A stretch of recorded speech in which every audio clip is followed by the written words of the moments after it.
Welcome to ILTV's Israel Daily. I'm Lauren Izo. Coming up in this edition, is Israel in the clear from COVID? Hundreds of thousands take to the country's national parks to celebrate Passover. What happens if an IDF soldier comes under attack while trapped in enemy territory? And Joe Biden could be more similar to Donald Trump than you may have expected, on Israel anyway.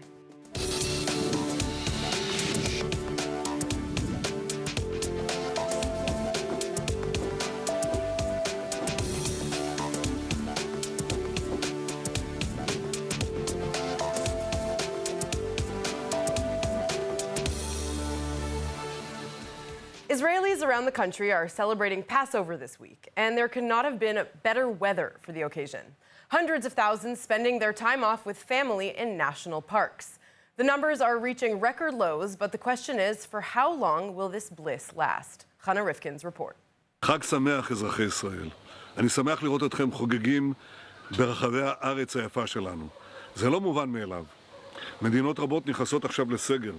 אנחנו ברוך השם בסדר. As Israel's prime minister celebrates the Passover holiday, he is also wanting the country to remember where it was just 1 year ago. The number of seriously ill coronavirus patients in Israel has dropped to 405, the lowest since December of 2020. There are currently 203 people on ventilators out of the 611 Israelis receiving treatment for the virus. Since midnight on Monday, 358 new cases of COVID-19 were confirmed after 18,500 tests were conducted, indicating a 1.3% positivity rate. The dramatic drop in infection rates has largely been attributed to the success of the vaccination campaign, which began in December. Israel has delivered at least one dose of the two-stage vaccine to 5.2 million of its 9 million population, and both doses to 4.7 million people. Pfizer CEO Albert Bourla has praised Israel's dedication to the campaign, specifically its management by the prime minister. I never knew Netanyahu, right?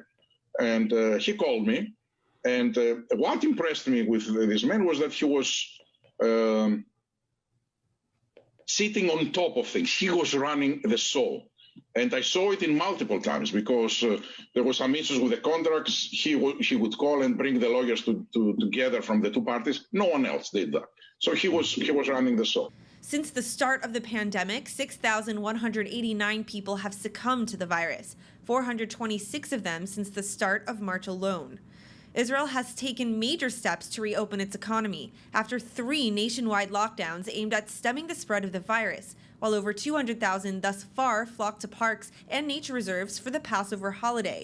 Israelis with a green pass are also now permitted to cross the southern border into Egypt as of Tuesday.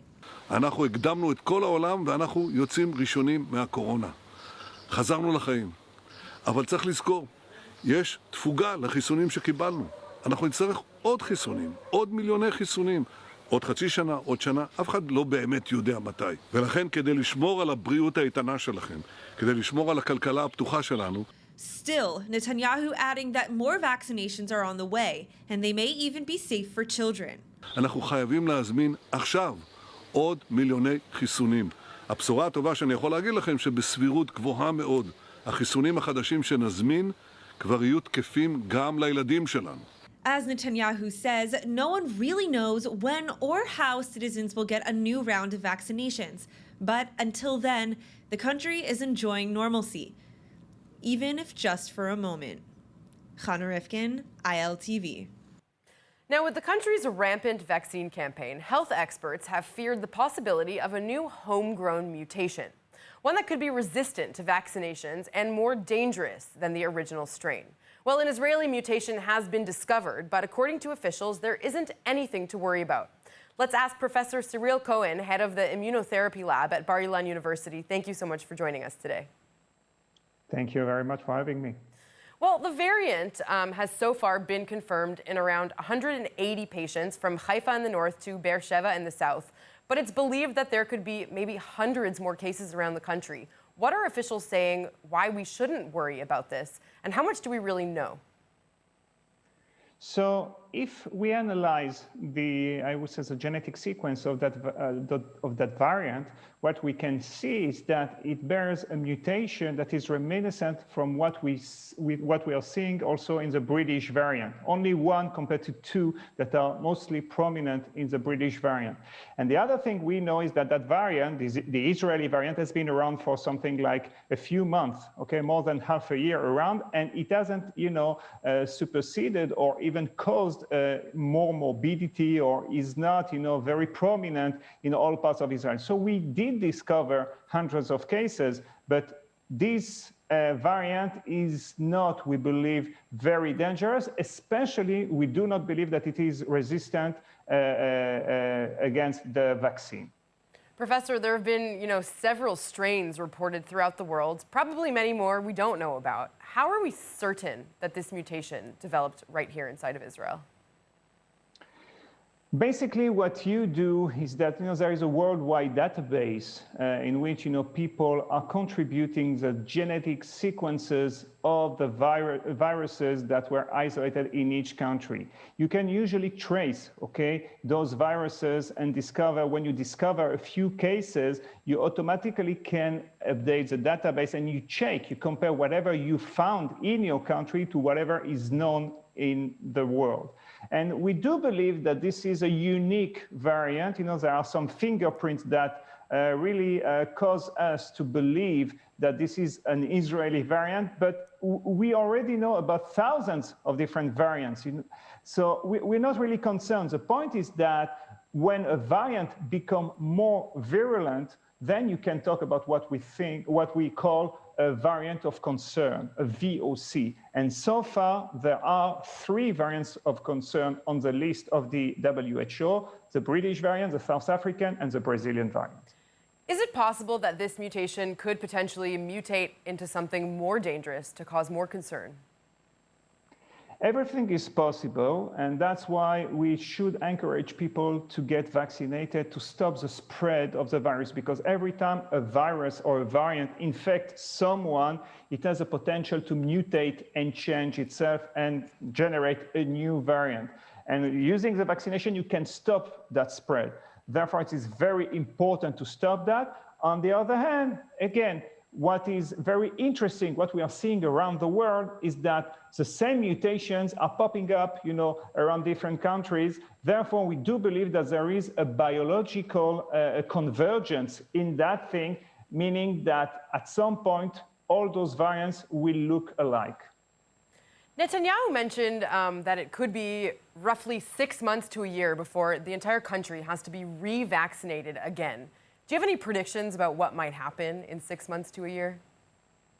It's very, very difficult to predict what's going to happen, especially with this kind of virus. What we can say so far is that from experience with other kind of vaccines, like for example, flu, we know that the vaccines are effective between 3 to 6 months. We do not have long-term experience with vaccines, mRNA vaccines. So we are hoping for 2 things. One is that the immunological memory will last at least 6 months, if not longer, and it's very difficult to predict right now. The second thing is that immunity will also help us being resistant to the different variants we will see. But if immunological memory is not a long-term memory, and we have a variant that is resistant, like for example, the South African or the Brazilian, then we will most likely need a new boost of that vaccine. Could be in 6 months, could be in a year. Again, very difficult to predict.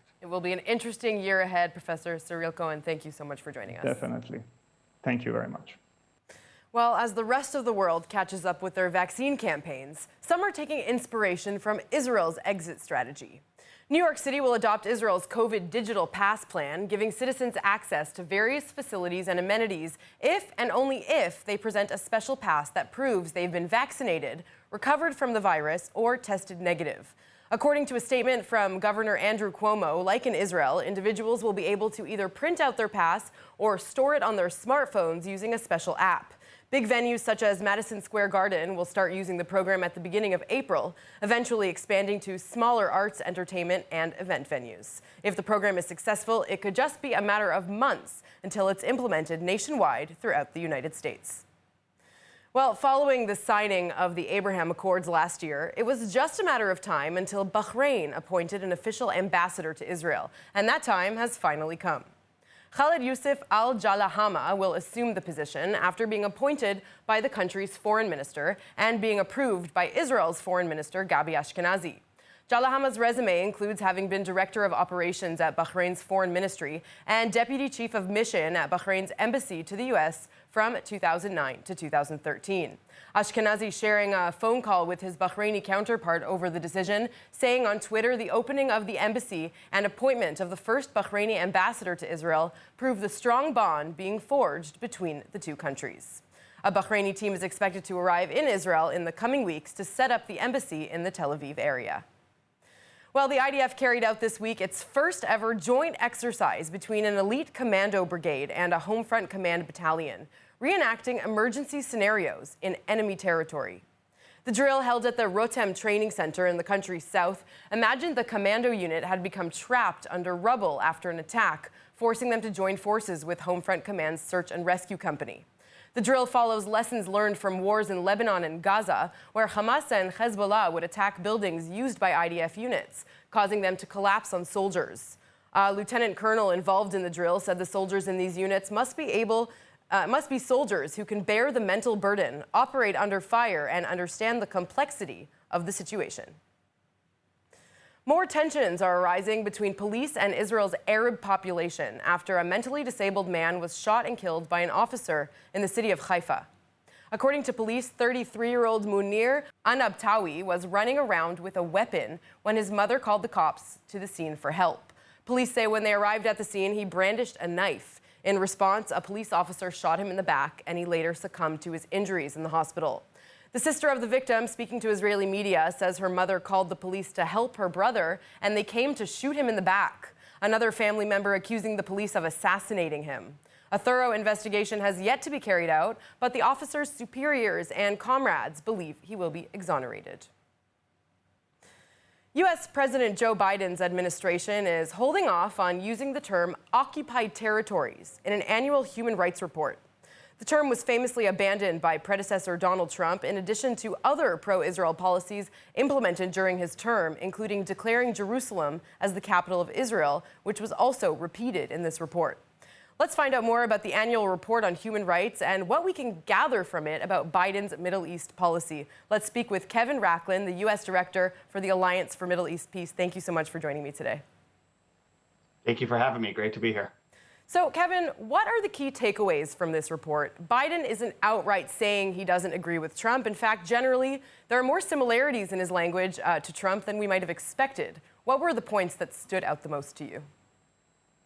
I think it was interesting kind of glancing through and reading through the report of just how similar the 2019 and the 2020 report actually are. I think it's important to note that this report does use the term occupied territory about 5 times in both the Israeli and in the Palestine and in the West Bank Gaza section. But more critically, what it does not do is return to what the report used to be known as in the pre-Trump era as it would be called Israel and the occupied territories. And I think that is really notable to kind of flag that this is, the first report under the new administration. And in the title of the report, they don't kind of go back to that old usage of occupied territories. However, I think the administration has come out and said it used the territory definitions rather than the broader term of occupied territories to be more specific. Now, what that means going forward into 21 and 22 is a completely different situation, and I think we should watch to kind of see what happens. But I would note that the biggest thing, in my opinion, that was in this report that needs to be talked about is this explanatory note at the end of both the Israeli and the West Bank Gaza section, which talks about Jerusalem as the capital of Israel and Israel's sovereignty over the Golan Heights, but is specifically ambiguous on the borders of Jerusalem and what that means, as well as any borders between Israel and a future Palestinian state. And I think that is actually very important because it kind of shows where this administration is going as it relates to a two-state solution and their opinions on whether or not Jerusalem may or may not be, at least in some way, shape, or form, part of a capital for a future Palestinian state. Yeah, I guess that leaves a lot of room for shifting policies from here forward. Kevin Racklin, thank you very much for waking up early for us all the way from Virginia. All the best to you. See you soon. Of course, thank you. Seeing clearly is something many take for granted. One Israeli company is trying to change the way we heal vision problems. ReVital Vision developed a unique method to fix severe eyesight problems with non-invasive and low-risk technology. More in the next report. Throughout our lives, there are a handful of things that we take for granted. One of the main ones being our ability to physically see. Whether you're aware of it or not, our ability to see clearly is something that some people only dream of. We developed a unique vision training software that stimulates the brain visual cortex. We're actually very unique. While the entire eye care industry focus on correcting the anatomy of the eye or bending lights, they focus on the optics. We are actually improving the back end of the visual system. We improve the processor of the vision, the brain, on how the brain interprets or processes the visual information that transmitted from the eye. ReVital Vision's breakthrough technology is the only clinically proven and FDA-approved therapy with efficiency claim for improving vision in adult amblyopia.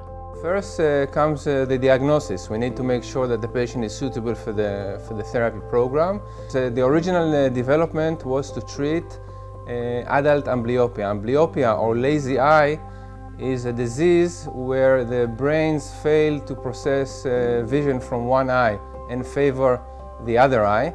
With our technology, we treat patients beyond the age of 9 when the disease is considered untreatable.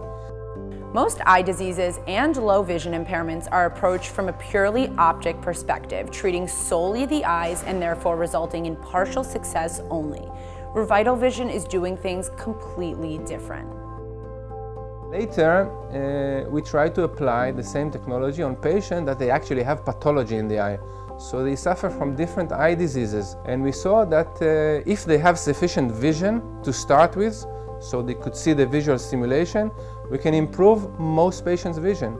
So beyond surgery, optical correction, or medication, we can further improve vision by treating the brain. The success rate is about 85% of our patients improves 2.5 lines on the visual acuity chart, which is very significant because every line represents about 10% vision. Patients will experience significant improvement in their vision and life quality.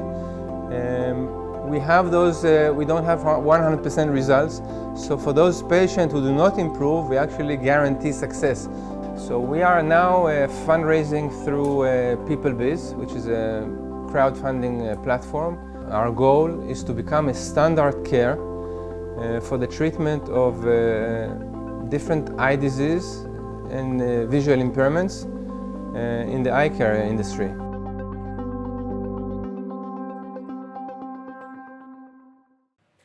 Learning a new language is daunting for everyone, no matter the age or demographic. I know I felt that way when I came to Israel and had to learn Hebrew. Moving to a new country can do that to you. But this year, with the global pandemic, more and more people looked for ways and activities to fill their time, including learning a new language online. Well, whether you're learning a new language because you have to or because you want to, there are always roadblocks along the way.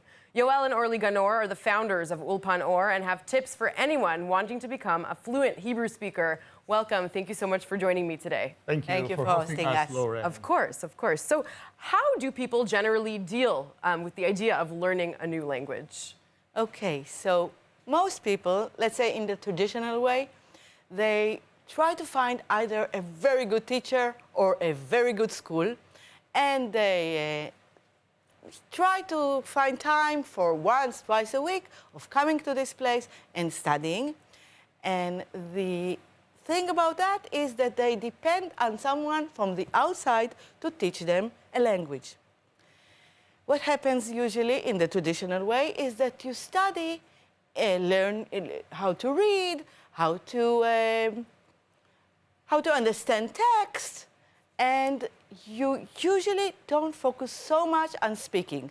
So when you find yourself in a place where you are surrounded by people who speak the language you just studied, you are mute. You're not able to speak. Another way that happened during the corona and even previous to that, people started downloading apps and studying through computer. But even then, they couldn't speak. They did all kinds of exercises. They had all kinds of sentences, but they couldn't have a conversation. So what are the general, roadblocks that non-Hebrew speakers face when they're trying to communicate with an Israeli? Okay, one of the roadblocks could be your own mother tongue, English. And it happens here in Israel that people who come with English, they speak to Israelis, and Israelis answer in English. So the speaker tries to speak Hebrew, and Israelis return in English. Happens to me all the time. Yes. It's so embarrassing, so frustrating, and you are not able to speak Hebrew. But English, there's a joke. I hope American friends are not offended by that. How do you call a person who speaks 3 languages? Trilingual. Exactly, trilingual. You know that. How about the person who speaks 2 languages? That's an easy one, bilingual. And a person who speaks only 1 language? It's a hard one. American. At least it's not a Canadian. So again, please, no offense. But this is really something that troubles Americans here in Israel because Israelis try to show off sometimes with their English. Absolutely. And then the whole point with Hebrew is gone. Absolutely. Another problem, another roadblock is I call that flashcard holders. Many people accumulate a lot of new words and vocabularies, and they carry with them sometimes suitcases with flashcards, but they're not part of their spoken vocabulary. It's just somewhere floats in the air in the cloud. It's not really useful. Another problem is that people don't want to sound stupid in Hebrew, right? And the more educated, the more eloquent a person really is, the harder for him is to sound stupid in another language. So it prevents him from speaking Hebrew. And another way is people who are asking constantly, how do you say in Hebrew? How do you say in Hebrew? And they get answers, but again, it doesn't settle in their mind. Doesn't click. So there are other ways to approach learning Hebrew, as Orly mentioned. And in addition to teaching people in Israel to speak Hebrew, you were also working on, I understand, a webinar for everyone around the world who wants to participate, who's interested in learning Hebrew. Tell me a bit about that. Right. In the upcoming webinar, we will elaborate on the natural way of studying Hebrew. We will give some tips. We will give some things that you definitely do, and things that you are definitely not allowed to do when you study a new language. And we hope that all of you will come. Yeah, we hope that viewers will join us in our upcoming webinar, which is on April the 6th, 8:30 p.m. Eastern Time, EDT. We'll be doing it from Israel at 3:30 a.m., but it's for our American friends. So we really will be happy to host you on our webinar. Wonderful. Thank you both so much for coming in And today. the link can be found on our page, ulpanor.com. Good to know. All right. Thank you very much. Thank you. Lorraine. All right, on that note, let's take a look at the weather forecast with Chana Rifkin.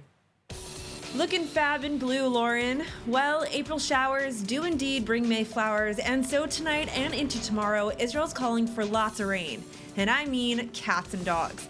This evening, calling for lows in the 40s and 50s, or between 6 to 13 degrees Celsius. Then tomorrow, highs are expected to range in the 60s and 70s, or 16 to 26 degrees Celsius. Back to you, Lauren. Thanks, Chana. And now, just before we go, let's take a look at what's going viral in Israel.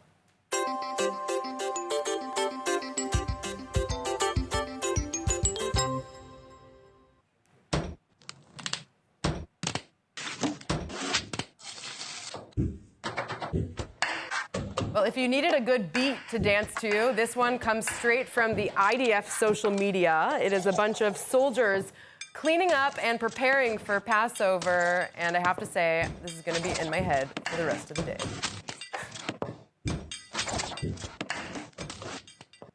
All right, that's it for today's news. Today's exchange rate is 3.33 shekels to the American dollar and 2.65 shekels to the Canadian dollar.